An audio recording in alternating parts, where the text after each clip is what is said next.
नमस्कार, स्वागत है आप सबका पावर माइंड इंस्टीट्यूट के ऑनलाइन प्लेटफॉर्म पर। और आज इस वीडियो में हम बात करेंगे बैंकिंग एग्जाम में आने वाले रीजनिंग के क्वेश्चंस को कैसे डील करना है, टाइम मैनेज कैसे करेंगे, हम पजल्स को सोल्व करते समय किन चीज़ों का ध्यान रखना है। और ऐसी तमाम बातों के लिए आपको क्या करना होगा, सिट एंड रिलैक्स बैठ जाइए और वीडियो को अंत तक देखिएगा। आपको बहुत सारी नई चीज़ें हैं वो आज सीखने को मिलेगी। तो चलिए बिना कोई देरी के जस्ट स्टार्ट करते हैं। और पहला क्वेश्चन हमारा, और देखते ही पहला क्वेश्चन ही पजल का हो गया। मतलब सिटिंग अरेंजमेंट का एक क्वेश्चन है, बहुत बेसिक क्वेश्चन है, इसको आराम के साथ में डील कर सकते हैं।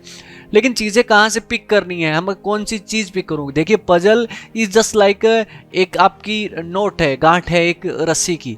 बस जो खोलने वाला है उसको पता होना चाहिए कि मैं एक साइड से अगर वो एक डॉट में पकड़ लूँ जहाँ से पूरी की पूरी रस्सी है वो खुल सकती है। तो पजल भी एक ऐसा ही गेम है आपका। तो चलिए स्टार्ट करते हैं हम।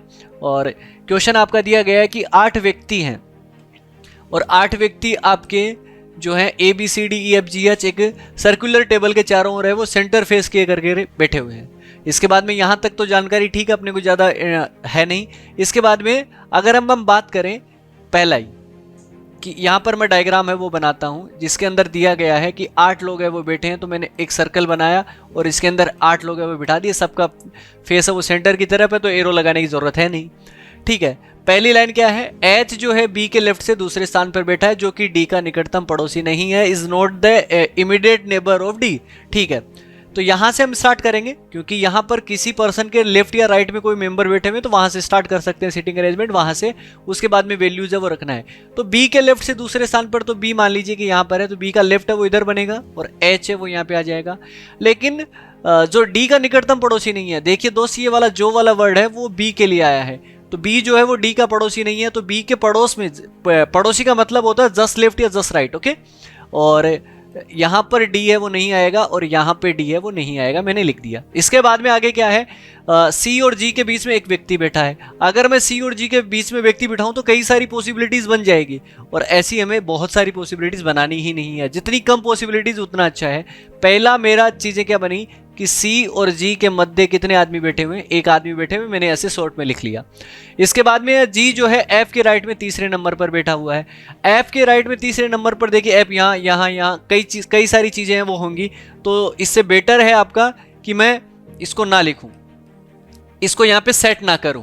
तो जो F के दाएं से, ये F है, और F के दाएं से तीसरे नंबर पे कौन बैठा हुआ है, आपका G बैठा हुआ है।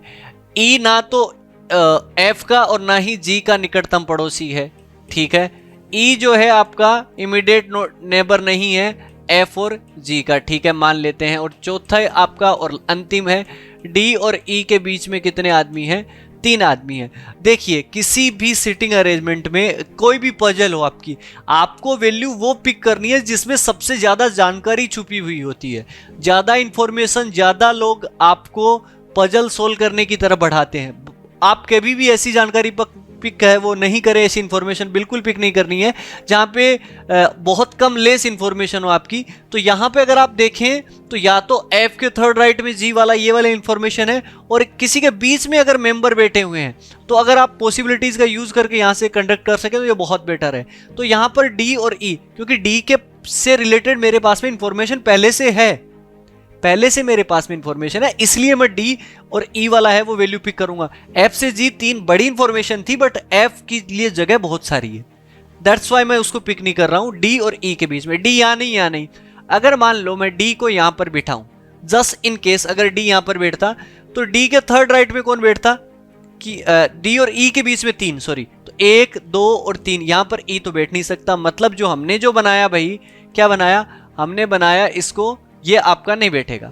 चलो अब आगे बढ़ते हैं। अब यहां नहीं बैठेगा तो मान लो कि यहां पर आपका है वो D है वो यहां पर बैठा हुआ है, तो 1 2 3, लेकिन यहां आपका E है वो बैठ सकता है। ठीक है, यहां पर E है वो बैठ सकता है, मान लिया D यहां पर बैठ गया। इसके बाद में D क्या यहां पर बैठ सकता है क्या, यहां अगर आपका D है वो बैठता है तो 1 2 3, लेकिन यहां तो B बैठा हुआ है, यहां बैठ नहीं सकता। तो इसका मतलब जो हम ऊपर की तरफ तो कोई पॉसिबिलिटी है वो नहीं बनेगी।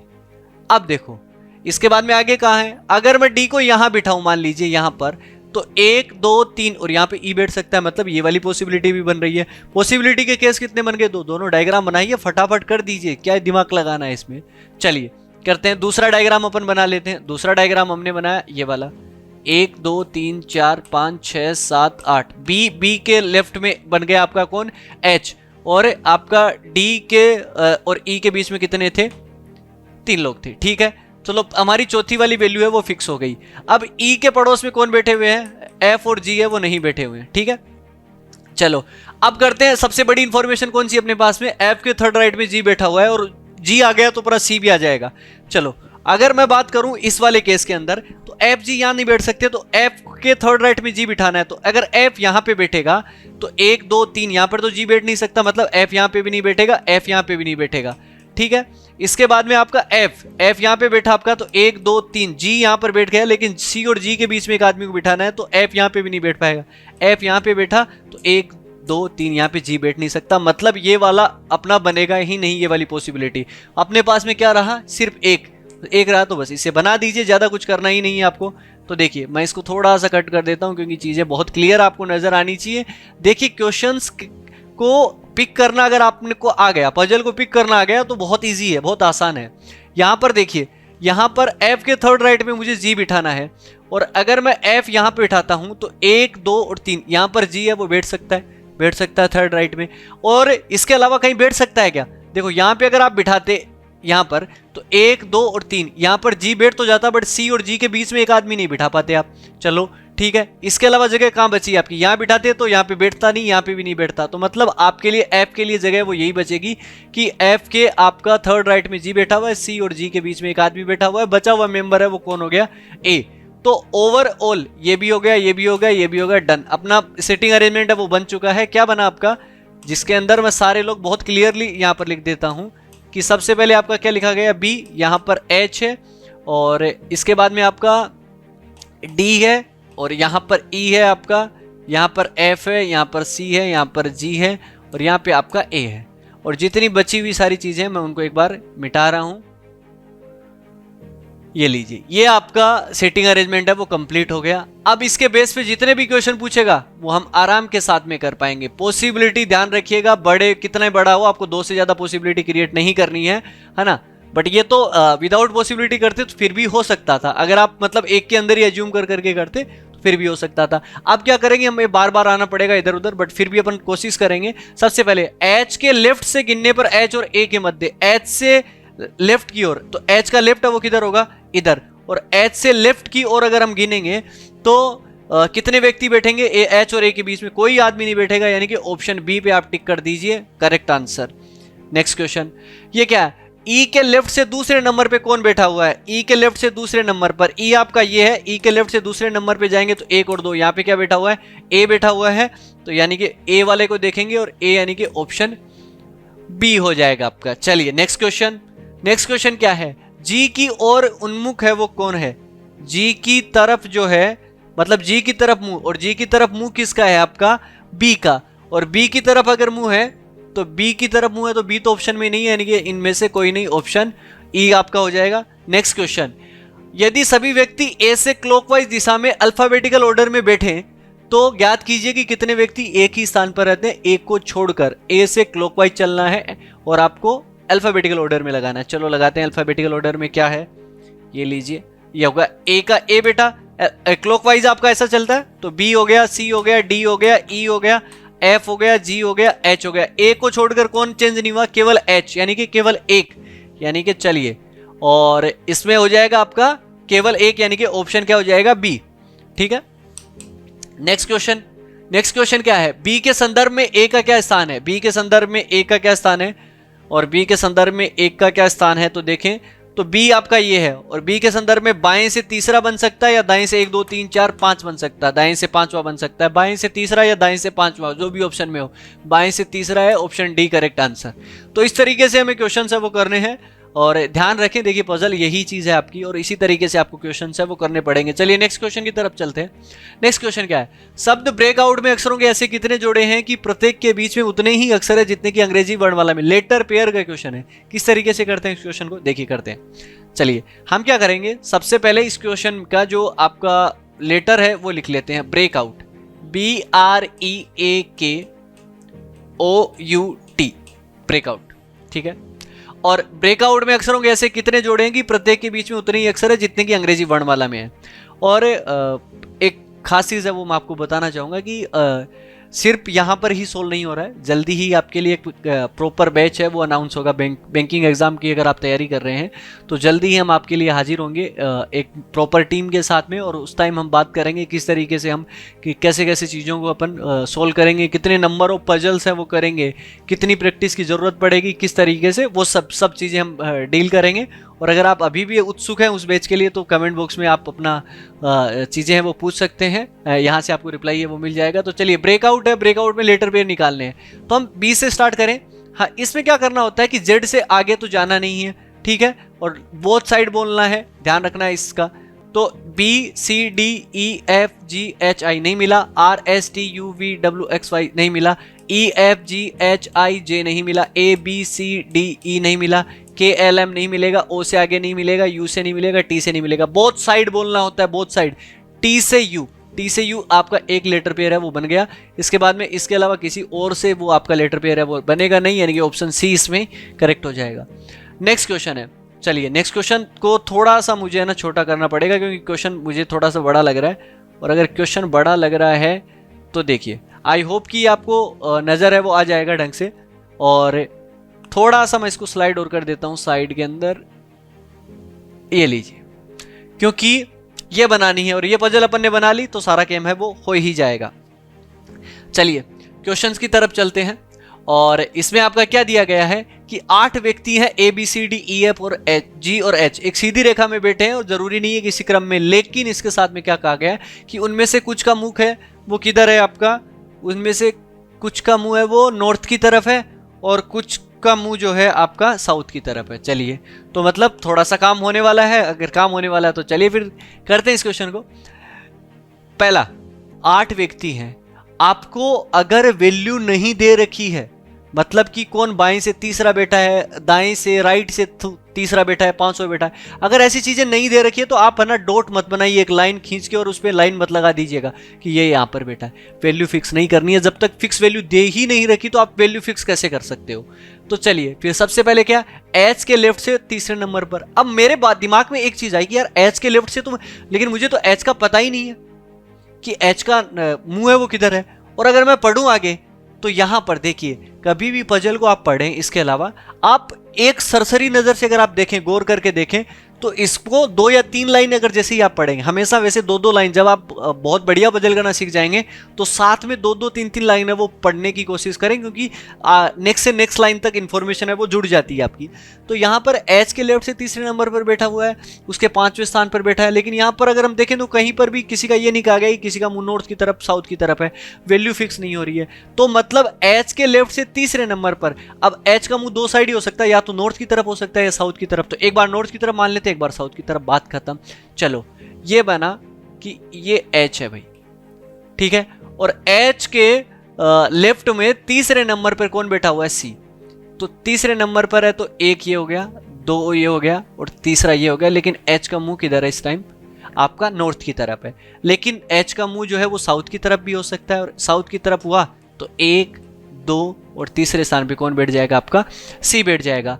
ई जो है सी के दाएं से कितने स्थान पर बैठा हुआ है, 5वें स्थान पर। साथ में 2-2 3-3 लाइनें पढ़ना सीखिए, ना तो सी ना ही ई जो है किसी भी अंतिम छोर पे बैठा। 8 लोग में सी और ई जो है वो दोनों ही अंतिम छोर पे नहीं बैठे हुए। अगर मैं बात करूं, देखो सी का मुंह मान लीजिए कि नॉर्थ की तरफ होता, मान लेते हैं, क्योंकि सी से ही तो हमें चलना है, सी के राइट से 5वें स्थान पर, एक बार मान लेते हैं। सी के दाएं से 5वें स्थान पर तो 1, 2, 3, 4 और 5, यहां पर ई बैठा ना, तो 1, 2, 3, 4, 5, 6, 7, 8, 9 लोग हो गए हैं। लोग 9 नहीं हो सकते, लोग कितने करने अपने को, 8। तो मतलब एक चीज फिक्स होगी कि सी का मुंह जो है वो आपका नॉर्थ की तरफ हो ही नहीं सकता, वो इस वाली डायग्राम में वो किस तरफ होगा, वो साउथ की तरफ होगा। ठीक है, तो चलिए इतनी चीज तो समझ आ गई मुझे। इतनी चीज अगर मुझे समझ आई तो देखो ये आपका क्या है, ये आपका सी है, चलो इसको रख दिया मैंने सी, और सी के दाएं से 5वें स्थान पर है, तो सी का मुंह कैसे, साउथ की तरफ। क्यों हुआ वो मैंने अभी समझाया आपको। 5वें स्थान पर तो 1, 2, 3, 4 और यहां पर क्या हो गया, 5, तो 5वें स्थान पर हो गया। अब हमें यह कह रखा है कि ना तो सी और ना ही ए है वो अंतिम छोर पे बैठे हुए हैं। इस लाइन का क्या मतलब हुआ, इस लाइन का मतलब हुआ कि ये इधर मैं दो आदमी नहीं लगा सकता, ना बीच में ऐड कर सकता, एक आदमी मुझे इधर लगाना पड़ेगा और एक आदमी इधर लगाना पड़ेगा, तभी आपके सी और ई है वो कॉर्नर पे नहीं बैठ पाएंगे।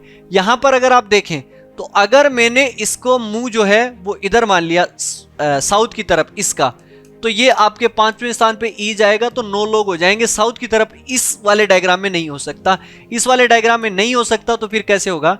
चलो आगे करते हैं। इसका मुंह हमें कहां मानना पड़ेगा? सी का ऊपर वाले डायग्राम में नॉर्थ की तरफ, नॉर्थ की तरफ माना हमने, तो 1 2 3 4 और 5, 5वें पे बैठ गया ई। सी और ई जो है वो आपका कहां नहीं हो सकते हैं? आपके लास्ट में नहीं हो सकते कॉर्नर पे, तो ये 7 8, ये आपके 8 लोग हैं वो बैठ गए। ये 2 डायग्राम है, दोनों डायग्राम में जो मर्जी है वो काम करिए, अब आपका ही है, बस इतना काम कर लिया ना, फिर उसके बाद में कुछ नहीं है।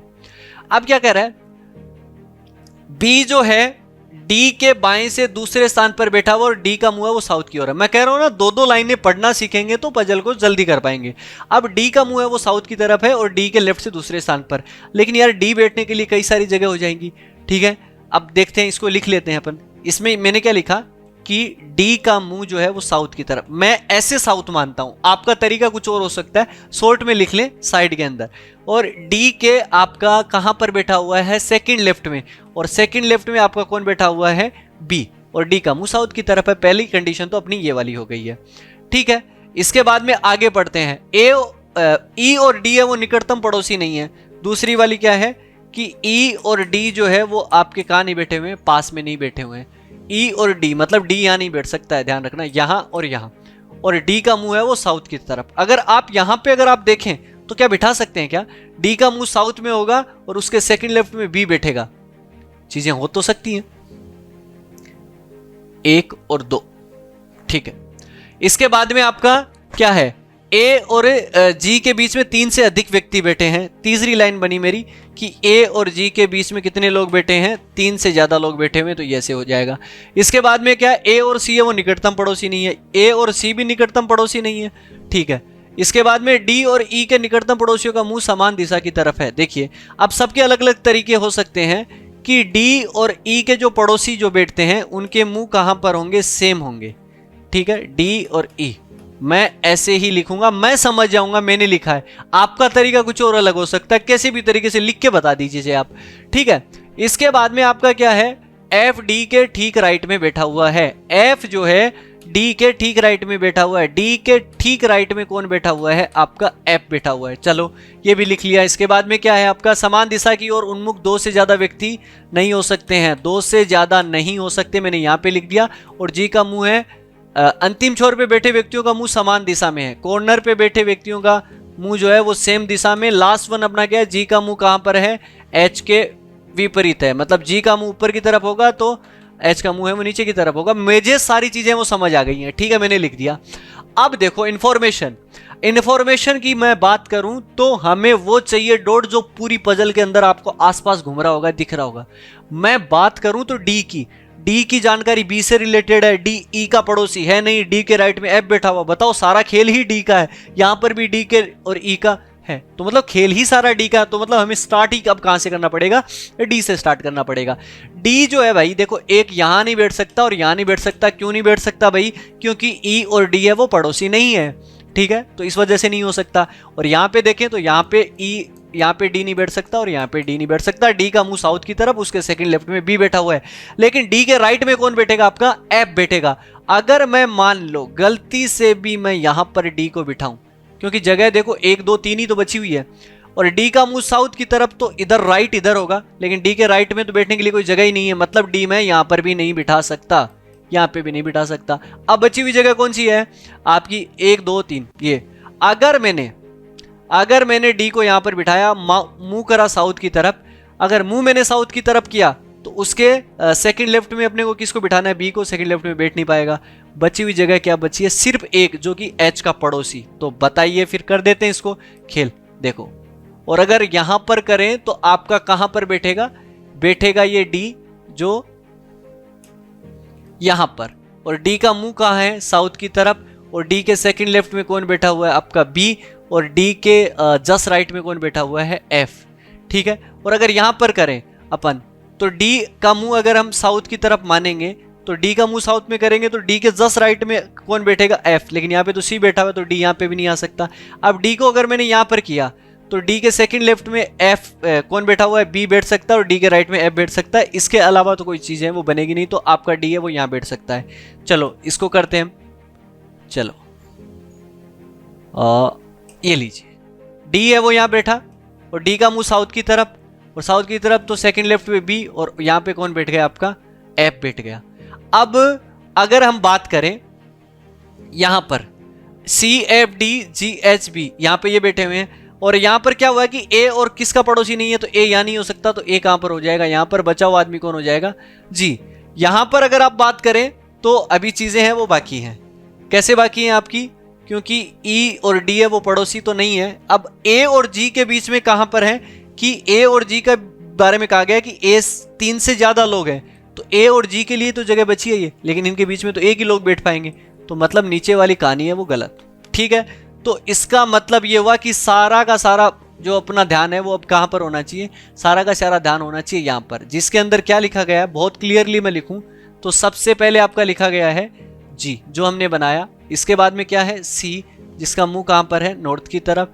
इसके बाद में एफ, इसके बाद में डी, जिसका मुंह साउथ की तरफ। एच का मुंह जो है वो कहां पर है, ऊपर की तरफ।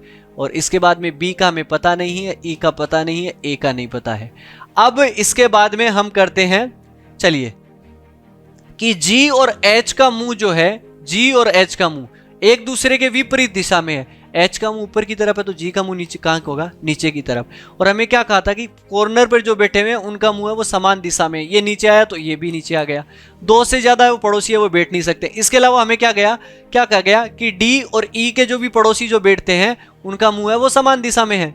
अगर समान दिशा में होगा तो ये नीचे की तरफ है तो ये भी नीचे की तरफ, ये ऊपर की तरफ है तो ये भी ऊपर की तरफ, और 2 से ज्यादा कोई भी है वो पास में है वो बैठा नहीं। अगर मैं यहाँ पे इसको नीचे कर दूंगा तो ये ऊपर की तरफ रहेगा, क्योंकि 2 से ज्यादा बिठाने नहीं है, सबके मुंह और सबकी वैल्यूज है वो फिक्स हो चुकी है। ये आपका डायग्राम है वो बन चुका है।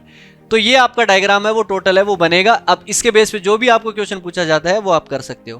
पहला क्वेश्चन क्या है आपका, डी के ठीक बाएं है वो कौन बैठा हुआ है, और डी के ठीक बाएं की अगर मैं बात करूं तो डी के ठीक बाएं, डी आपका ये है, ठीक बाएं कौन है आपका, लेफ्ट की तरफ एच है। एच क्या ऑप्शन में है, क्या ऑप्शन सी करेक्ट आंसर। चलिए नेक्स्ट क्वेश्चन, इसमें क्या दिया गया, ए और सी के बीच में कितने लोग बैठे हुए हैं, ए और सी के बीच में आपके 1 2 3 4 और 5 लोग बैठे हुए हैं। तो 5 लोग अगर आप देखेंगे तो ऑप्शन सी है यहाँ पे वापिस। इसके बाद में नेक्स्ट क्वेश्चन पे चलते हैं, यदि आपका निम्नलिखित में से कौन सा कथन है वो सत्य है, तो कौन सा कथन सत्य है, एफ जो है जी के लेफ्ट से दूसरे स्थान पर बैठता है क्या, जी के लेफ्ट से दूसरे स्थान पर, जी के लेफ्ट से दूसरे स्थान पर जी ये है, और जी के लेफ्ट से दूसरे स्थान पे कौन बैठा हुआ है, एफ ही बैठा हुआ। चलो पहला ही अपना मैच हो गया, तो अब क्या ही है, ऑप्शन ए। और इसके बाद में नेक्स्ट क्वेश्चन आपका, कितने व्यक्तियों का मुंह दक्षिण दिशा की तरफ है, वापिस देख लेते हैं दक्षिण दिशा की तरफ कितने व्यक्तियों का मुंह है, कितने व्यक्तियों का मुंह है दक्षिण दिशा की तरफ, 1 2 3 और 4 व्यक्तियों का मुंह है, और 4 व्यक्तियों का मुंह है। तो लास्ट वाला क्वेश्चन यानी कि कहां पर होगा, बी वाला। तो 70 इसमें जो आपका कौन सा हो जाएगा, बी ऑप्शन हो जाएगा। तो इस प्रकार से क्वेश्चन है वो करने हैं। आई होप कि आपको समझ आया होगा।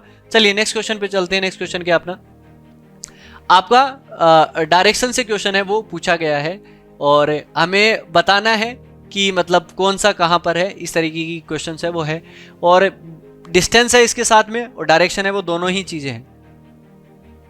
1 मिनट, थोड़ा सा मैं इसको स्लाइड है वो कर लूं।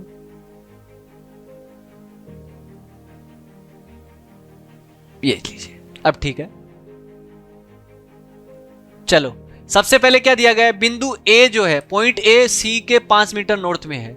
सी मान लीजिए कि यहां पर है, सी के 5 मीटर नॉर्थ में कौन है आपका, ए है, वो यहां पर लिखा गया है। इसके बाद में क्या है, पॉइंट बी जो है सी के 8 मीटर पूर्व में, सी का 8 मीटर पूर्व, पूर्व क्या होगा आपके राइट हैंड की तरफ होगा, और यहाँ पे ये डिस्टेंस कितनी है आपकी 8 मीटर, ठीक है।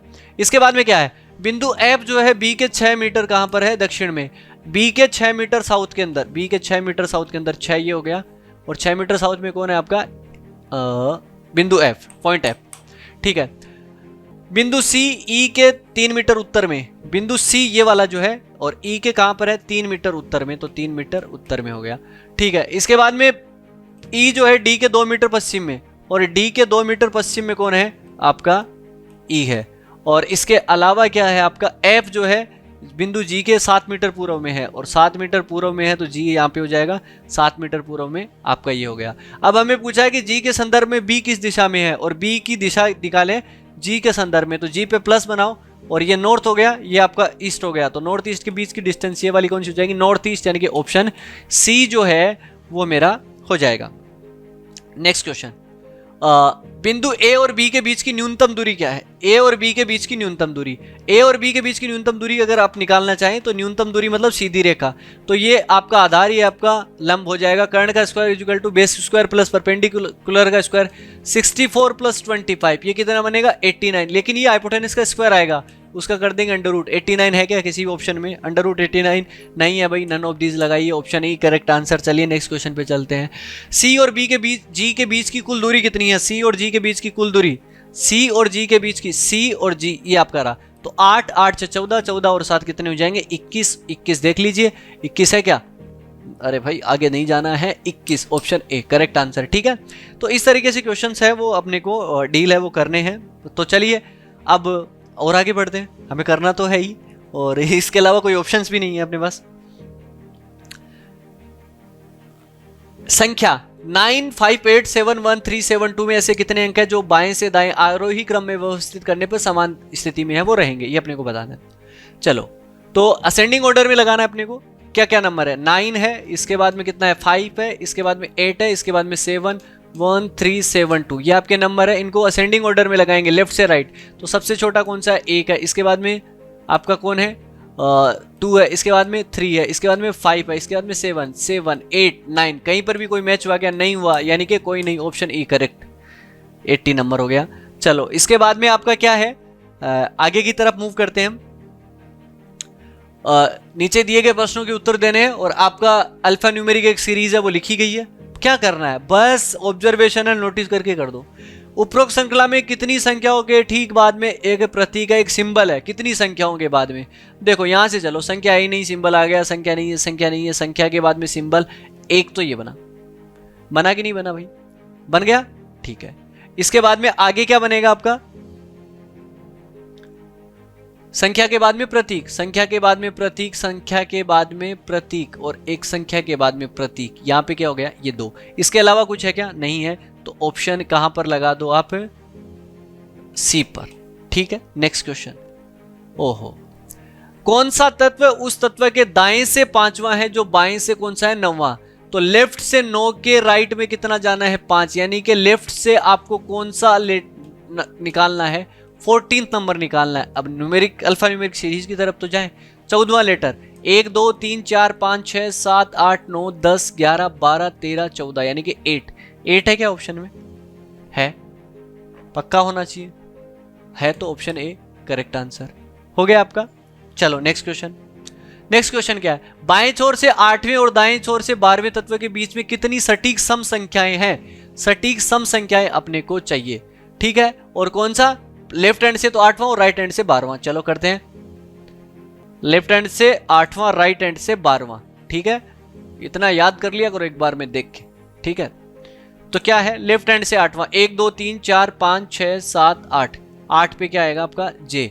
और राइट से 12, यानी कि 1 2 3 4 5 6 7 8 9 10 11 12, यानी कि कहां पे? डॉलर। वापिस गिन लेता हूं, 1 2 3 4 5 6 7 8 9 10 11 12। ओके, इनके बीच में सम संख्या है। 1 तो ये हो गई है, 2 ये हो गई है, 3 ये हो गई है, 4 ये हो गई है, तो टोटल कितनी बनेगी? 4, और 4 बनेगी तो आपका ऑप्शन कौन सा हो जाएगा? सी हो जाएगा। आगे नेक्स्ट चलते हैं। कौन सा तत्व दाएं छोर से बाएं तत्व के बाएं से छठवां है? राइट से आपको निकालना है। राइट से कौन सा? 5 के लेफ्ट में जाना है तो प्लस हो जाएगा कितना? 6, कितना हो जाएगा? 11। राइट से आपको 11वां सिंबल जो भी चीज है वो निकालनी है, राइट से 11वां, तो आपका क्या हो जाएगा? 1 2 3 4 5 6 7 8 9 10 11, डब्ल्यू अगर है तो आप यहां पे लगा दीजिए डब्ल्यू के ऊपर ऑप्शन सी। चलिए नेक्स्ट क्वेश्चन। नेक्स्ट क्वेश्चन क्या है? उपरोक्त श्रृंखला में ऐसे कितने प्रतीक है जिनके ठीक बाद में सम संख्या है और ठीक पहले व्यंजन है? मतलब पहले तो क्या होना चाहिए? कॉन्सोनेंट, और बाद में क्या होना चाहिए? नंबर। तो अपने को चाहिए consonant plus number. Consonant plus number कितने हैं? Consonant plus number. चलो कॉन्सोनेंट प्लस नंबर चाहिए, कॉन्सोनेंट प्लस नंबर, एक तो जोड़ा यही बन गया। एम कॉन्सोनेंट सिंबल है और उसके बाद में क्या है, एक इवन नंबर है वो आपका है। तो कॉन्सोनेंट आपका हो गया, उसके बाद में इवन। कॉन्सोनेंट सम संख्या, कॉन्सोनेंट सम संख्या, कॉन्सोनेंट यहाँ पर है नहीं। इसके बाद में कॉन्सोनेंट, लेकिन उसके बाद में नंबर नहीं है आपका, इवन नंबर नहीं है। इसके बाद में कॉन्सोनेंट, कॉन्सोनेंट नहीं है लेकिन नंबर नहीं है, कॉन्सोनेंट नंबर नहीं है आपका। और इसके बाद में कॉन्सोनेंट नंबर नहीं है, इसके बाद में आपका कहीं पर है वो नहीं है। तो मतलब कितना बन रहा है आपका, एक है वो आ रहा है आंसर। और एक आंसर अगर आ रहा है तो किस में कर देंगे, ऑप्शन सी के अंदर कर देंगे 85। चलिए नेक्स्ट क्वेश्चन। 6 विद्यार्थी एक इक्विलेटरल ट्रायंगल के चारों ओर इस तरीके से बैठे हुए हैं कि उनमें से 3 का मुंह है वो कॉर्नर की तरफ है, 3 है वो मिड साइड पे है वो बैठे हुए हैं। जो छात्र कोनों पे बैठे हुए मेज के केंद्र की ओर देखते हैं और अन्य कहाँ पे देखते हैं, बाहर की तरफ देखते हैं। बहुत इजी क्वेश्चन है, इसको मैं थोड़ा सा छोटा करना चाहूंगा ताकि ओहो, चलिए ताकि आराम के साथ में डायग्राम है वो बना सके। एक इक्विलेटरल ट्रायंगल है, इक्विलेटरल ट्रायंगल का मतलब ये हो गया जो कॉर्नर पे बैठे हैं उनका मुंह है वो कहाँ पे है, अंदर की तरफ है। और जो है इनका मुंह कहाँ पे है, बाहर की तरफ है। चलो सबसे पहले ए जो है आपका, ए जो है बी के राइट से दूसरे स्थान पर बैठा हुआ है। बी के राइट से दूसरे स्थान पर कौन बैठा हुआ है, ए बैठा हुआ है। मैंने क्यों लिखा, क्योंकि मुझे नहीं पता कि यार ए कहां पर बैठा हुआ है। चलो इसके बाद में डी ई के राइट से दूसरे स्थान पर। वापिस सरसरी नजर से देखें तो कहीं पर भी ये चीज नहीं की कि कोई आदमी कोने पे बैठा, कोई मिड में बैठा है। वैल्यू फिक्स नहीं है, पॉसिबिलिटी बनेगी। लेकिन पॉसिबिलिटी अगर बनानी है तो सबसे बड़ी वाली पॉसिबिलिटी बनाए ना, जिसमें ज्यादा से ज्यादा हो। तो इसमें इंफॉर्मेशन कहां पे ज्यादा है, इस वाले में। तो डी जो है ई के राइट से दूसरे स्थान पर बैठा है। मैंने दूसरा डायग्राम फट से मेरे दिमाग में आया कि मैं दूसरा डायग्राम क्यों ना बना लूं। क्यों, जरूरत पड़ेगी भाई, जरूरत अभी पड़ेगी। देखो ई के राइट में दूसरे नंबर पर, तो एक बार तो ई का मुंह बाहर की तरफ कर देंगे, एक बार अंदर की तरफ, दो ही तरफ मुंह हो सकता है। तो ई के राइट से दूसरे नंबर पे डी को बिठाना है। ई का राइट किधर होगा, इधर। और डी के राइट से दूसरे नंबर पे कौन बैठ जाएगा, आपका डी बैठ जाएगा। यहां पर ई को यहां पर मानते हैं और ई के राइट में दूसरे नंबर पर बैठेगा तो 1 और 2, यहां पे कौन बैठ जाएगा, आपका डी है वो बैठ जाएगा। चलो कोई बात नहीं है। जो सी के राइट से दूसरे स्थान पर बैठा, जो वाला वर्ड किसके लिए आता है, सेकंड पर्सन के लिए, यानी कि ई जो है आपका सी के राइट से दूसरे नंबर पर, ई सी के राइट से दूसरे नंबर पर, तो सी यहाँ हो जाएगा। और यहाँ पर अगर हम बात करें तो सी है वो यहाँ पे हो जाएगा। इसके बाद में क्या, ए जो है ई और डी के ठीक मध्य में बैठा हुआ है। ए जो है डी और ई के मध्य में बैठा हुआ है, खत्म बात। डी और ई के मध्य में बैठा हुआ है, खत्म बात। इसके बाद में क्या है, ये देखो ए आ गया तो ए अपने पास में ये लिखा हुआ है ना, बी के सेकंड राइट में ए बैठा हुआ है और बी के सेकंड राइट में, तो बी यहाँ पर बैठेगा, सेकंड राइट आपका इधर हो जाएगा। और यहाँ पर अगर देखें तो बी के सेकंड राइट में बैठा हुआ है तो बी के यहाँ पर हो जाएगा। एफ जो है वो मध्य में नहीं बैठा हुआ है, लेकिन क्या है आपका, बी के सेकंड राइट में आपका कौन था, ए था। तो बी के सेकंड राइट में ए बिठा दिया। और अगर आप यहां पे अगर आप बिठाते तो बी के सेकंड राइट में कौन बैठता, आपका ए है वो बैठ जाता। और सी के दाएं से दूसरे स्थान पर, सी के दाएं से यहां से दूसरे स्थान पर है और सी के दाएं से दूसरे स्थान पर यहां पर है। इसके बाद में हमें क्या कहा गया है कि जो एफ जो है मेज के मध्य में नहीं बैठा हुआ है, मेज के मध्य में। और यहां पर जगह कौन सी बची हुई है, एक यहां पर, तो यहां पे एफ आ जाएगा। और मध्य में तो बैठा ही नहीं है, तो मतलब यहां तो बैठ ही नहीं सकता। तो इसके अलावा कहां पर बैठेगा, अंदर की तरफ। बचा हुआ क्या हुआ, ये आपका डायग्राम बना। इसमें आपके क्वेश्चन है वो किस प्रकार है, जिसमें दिया गया है कि कौन एफ के बाएं से तीसरे स्थान पर बैठा हुआ है आपका। और एफ के बाएं से तीसरे स्थान की तरफ अगर हम बात करें तो देखिए, एफ के बाएं से तीसरे स्थान पर, एफ ये है एफ के बाएं से तीसरे स्थान पर, 1 2 और 3, यानी कि डी, यानी कि ऑप्शन आपका क्या हो जाएगा, ए वाला। चलिए नेक्स्ट क्वेश्चन आपका क्या है, बी के बाएं से गिनने पर बी और सी के मध्य, बी से लेफ्ट जाना है और बी और सी के बीच में निकालने हैं। तो बी से लेफ्ट जाना है और बी से लेफ्ट जाएंगे तो सी, बी और सी के लेफ्ट में जाने पे कोई नहीं आएगा, यानी कि 0। ठीक है, कर देते हैं 0, कोई नहीं। चलो इसके बाद में क्या है, कौन सा संयोजन विषम है। ठीक है, अगर हम बात करें तो इसके अंदर जो ऑप्शन है वो रहेगा, देखिए एफ ए हो गया, सी एफ हो गया, ए बी हो गया, सी डी हो गया। तो मुझे बार बार चेक करना पड़ेगा पीछे जाके, एफ और ए, एफ अंदर की तरफ, ए अंदर की तरफ। ठीक है, इसके बाद में आगे क्या है आपका, सी और एफ, सी एफ है तो सी की बात करें तो सी का मुंह बाहर की तरफ, एफ का अंदर की तरफ। इसके बाद में आपका क्या होगा, ए और बी, ए बी दोनों का मुंह अंदर की तरफ। ठीक है, और इसके बाद में आपका क्या है, सी डी और B F, C D B F. C का मुंह बाहर की तरफ, डी का मुंह बाहर की तरफ, और बी का मुंह अंदर की तरफ, एफ का मुंह अंदर की तरफ। मतलब ये हुआ कि सी और एफ वाला जो था ना उसमें अंदर बाहर थे, बाकी सबके मुंह है वो एक साइड थे, तो सी और एफ आ जाएगा, ऑप्शन बी आ जाएगा। नेक्स्ट क्वेश्चन चलते हैं। कौन सा कथन बी के संबंध में सत्य है? जो बी के एकदम बाईं ओर जो है लेफ्ट हैंड पे है वो ए बैठा हुआ है। बी के लेफ्ट हैंड पे क्या ए बैठा हुआ है क्या? पहली बात तो ये बी है, बी के लेफ्ट हैंड पे ए नहीं बैठा हुआ, चलो खत्म बात। दूसरा क्वेश्चन क्या, दूसरा क्या है ऑप्शन?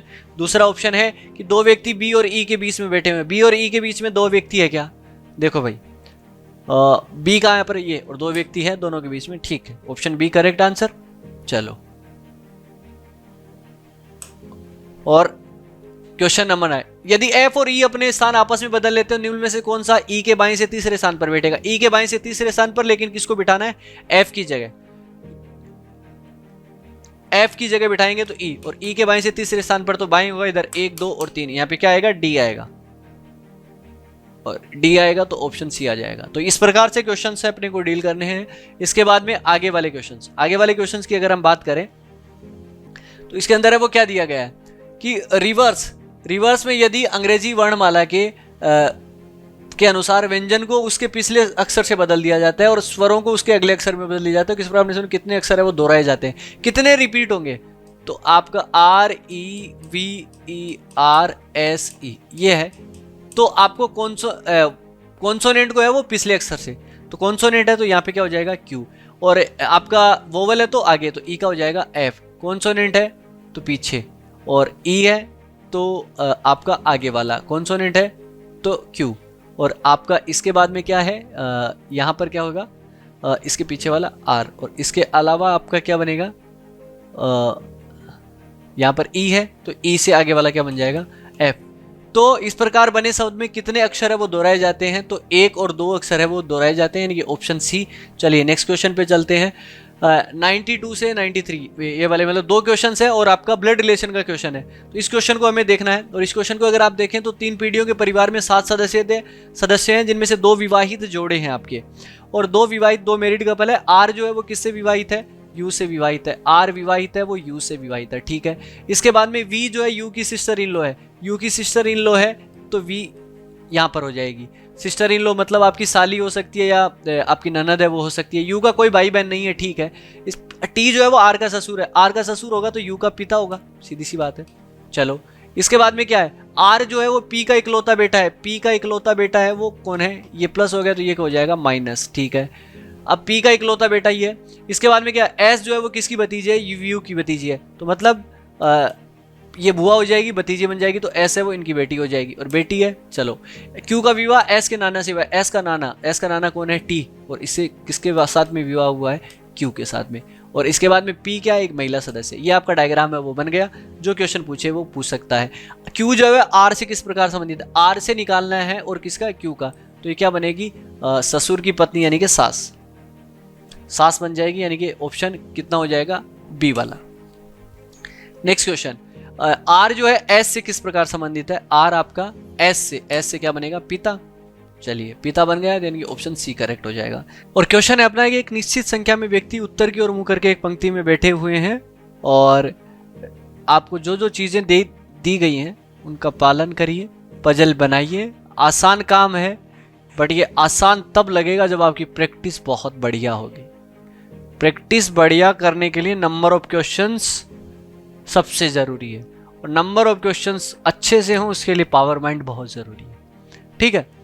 तो एक निश्चित संख्या में व्यक्ति उत्तर की ओर मुंह करके एक पंक्ति में बैठे, तो कितने नंबर ऑफ पीपल है अभी नहीं पता अपने को, ठीक है। जे के दाईं ओर बैठे व्यक्तियों की संख्या वाई के बाएं बैठे व्यक्तियों की संख्या के समान है, ठीक है। तो इसको तो मैं लिख ही लेता हूं, क्योंकि यहां से तो मैं कुछ स्टार्ट ही नहीं कर सकता, तो मैंने स्टार्टिंग में मतलब इसको यहां पर लिख लिया कि जे के दाएं बैठे व्यक्ति, और मतलब यहां पर कोई बैठेंगे वो बराबर किसके होंगे? वाई के लेफ्ट में बैठने वालों से, खत्म बात। इसके बाद में बी डी के राइट से तीसरे स्थान पर बैठा हुआ है। देखिए कोई कहां पर भी किसके कौन तीसरा लेफ्ट हैंड पे चौथा ऐसा कोई जानकारी नहीं है ना, पॉसिबिलिटी केस बनेगा, बना लेंगे, क्या दिक्कत है। कहां है? डी के राइट से तीसरे नंबर पे कौन बैठा हुआ है? बी।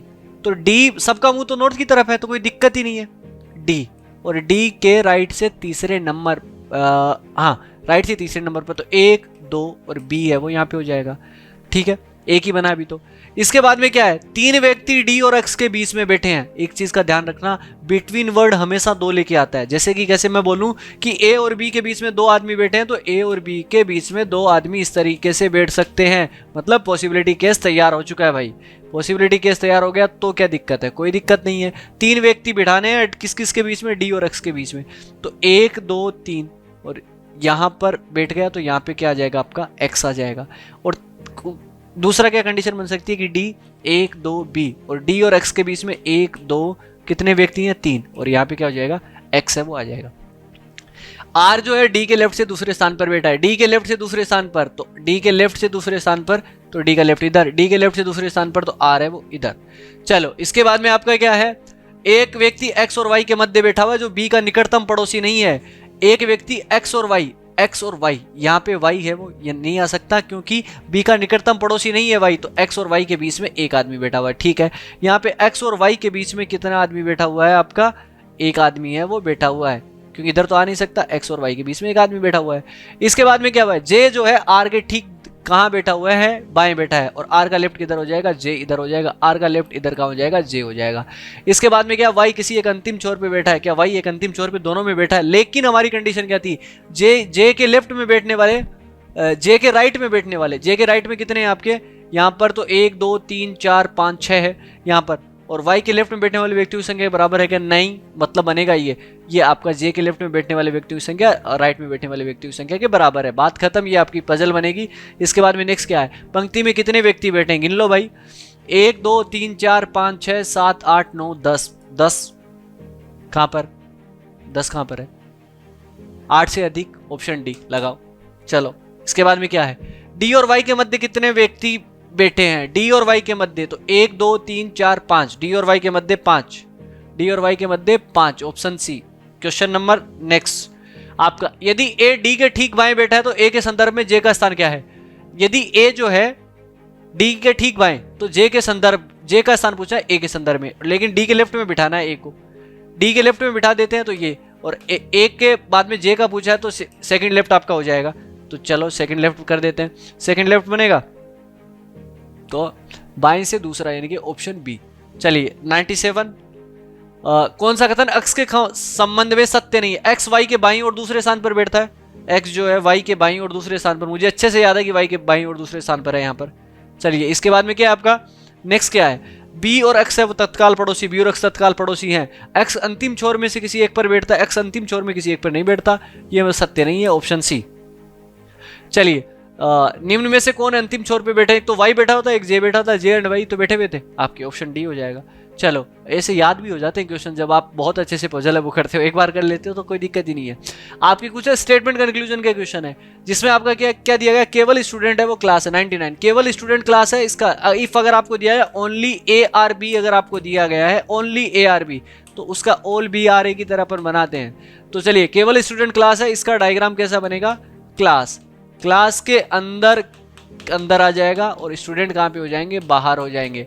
मैंने इसको ना ऐसे ऐसे डॉट डॉट से लगा दिए आपका, इसका मतलब क्लास को कोई और टच नहीं कर सकता, केवल किसके साथ में रिलेशन बनेगा, स्टूडेंट के साथ में। केवल कुछ छात्र शिक्षक है, only a few student, only a few student are teacher, तो ये आपके क्या पे क्या हो जाएगा, टीचर। ठीक है, कुछ टीचर क्या है आपके, बोर्ड हैं, तो कुछ टीचर हो जाएंगे बोर्ड। अब देखो सबसे पहले कंक्लूजन, सभी छात्र कभी शिक्षक नहीं हो सकते, कैन नेवर बी, ये वाला है, मतलब ये डेफिनेटली कह रहा है कि कभी नहीं हो सकती किसी कंडीशन में। सभी छात्र सभी स्टूडेंट जो है वो क्या नहीं हो सकते, शिक्षक नहीं हो सकते। तो बहुत सही बात है, क्योंकि सारे के सारे आप छात्र को, स्टूडेंट को आप अगर टीचर के अंदर रखोगे तो साथ में कौन जाएगा, आपका क्लास जाएगा, लेकिन क्लास के साथ में तो रिलेशन कोई नहीं बना सकता, मतलब बात बिल्कुल करेक्ट है, ऑप्शन ए तो करेक्ट है। कुछ टीचर बोर्ड नहीं है, कुछ टीचर बोर्ड है तो सही, पॉजिटिव स्टेटमेंट का नेगेटिव कंक्लूजन कैसे आएगा, केवल ऑप्शन ए अनुसरण करता है, सॉरी इसका ए ऑप्शन नहीं होगा, आपका कौन हो जाएगा, अनुसरण, यानी कि ऑप्शन डी हो जाएगा, पहला कंक्लूजन है वो फॉलो करता है। नेक्स्ट क्वेश्चन, केवल स्टूडेंट क्लास है, कुछ टीचर बोर्ड है, सब इसी के अंदर ही है, तो उसको वापिस से बना लेते हैं, अपने को कितना टाइम लगेगा, क्लास, ये आपका क्लास बनाना, क्लास के साथ में क्या है, ओनली के साथ में क्या है, स्टूडेंट, कुछ स्टूडेंट क्या है आपके, ओनली ए फ्यू है, और टीचर क्या है, बोर्ड है। सभी छात्र है वो शिक्षक हो सकते हैं, सभी छात्र शिक्षक हो सकते हैं क्या? नहीं हो सकते भाई, नहीं हो सकते, कभी नहीं हो सकते, क्योंकि साथ में क्या जाएगा, क्लास जाएगी। कोई क्लास बोर्ड नहीं है, कोई क्लास क्या नहीं है, बोर्ड नहीं है। बिल्कुल करेक्ट बात है, क्लास का रिलेशन केवल स्टूडेंट के साथ में बनेगा। बिल्कुल करेक्ट ऑप्शन, यानी कि आपका second option C correct answer. तो ये सारे क्वेश्चन थे बैंकिंग एग्जाम से रिलेटेड आपका, और इसी तरीके से क्वेश्चंस को डील करना है। लेकिन इससे बेहतर सबसे अच्छा तरीका क्या है, ऑफलाइन क्लासेस में भी आप भाग लीजिए, क्योंकि वहां पर जो चीज़ें आपके ऊपर जो करवाई जाएगी, जो मेहनत जो करवाई जाएगी जो टीचर्स के द्वारा, वो बहुत अच्छी होगी। और दूसरी बात मैं आपको एक और खास बात बता देता हूँ पावर माइंड इंस्टीट्यूट के, कि हम एक एवरेज स्टूडेंट को भी जो है आपका उसके मंजिल तक है वो पहुंचाते हैं। मैं इसलिए कह रहा हूँ एवरेज स्टूडेंट, क्योंकि गवर्नमेंट एग्जाम में तैयारी करने वाले ज़्यादा, और गवर्नमेंट एग्जाम में नौकरी करने वाले, गवर्नमेंट जो सर्विस पाने वाले लोग हैं वो एवरेज लोग ही होते हैं। बहुत ब्रिलियंट लोग तो कुछ और ही करते हैं। तो एवरेज अगर आपका माइंड है तो घबराने की आवश्यकता नहीं है, पावर माइंड इंस्टीट्यूट आपके लिए तैयार है। तो आइए ज्वाइन कीजिए क्लासेज, मिलते हैं फिर, धन्यवाद।